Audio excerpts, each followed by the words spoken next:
Guys, na-meet na natin in person si B-Boy TV at sa ating Sagato. Ayan, Sagato Vlog ba yan? Yes, ano ko po. Sagato Mix Vlog. Sagato Mix Vlog, ayan. Mga langga, maraming salamat. You know what guys, I am so blessed na pinuntahan kami dito ni Sis Meg TV. Napakabait, grabe. Pwede na! Effort pa talaga pumunta dito sa amin about a couple of hours we're going to Alabang and we get back home to Tacloban. Yeah. Maraming salamat. Kailangan na po namin talagang umuwi. No, nandito kami ngayon sa Pasig City kasi yung kapatid ni Sagato Mix Vlog ay namatay po. Oo, kaya siya pa na iyak doon sa bahay, pinupunta niya ako.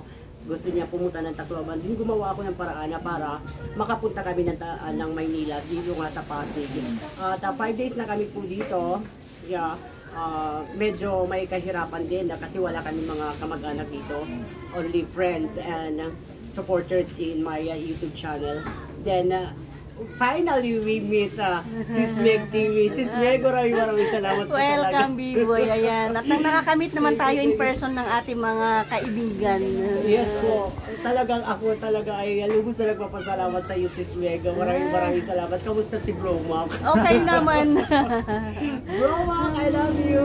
Thank you so much. At sa mga kasamahan ni Sis Meg TV at ni Bro Mac, maraming salamat po din sa inyong lahat. At sa inyong kupunan. Tawag ba doon? Kupunan? Organization. Ayan. Maraming salamat. Mabuhay po kayo. Salamat. Ayan.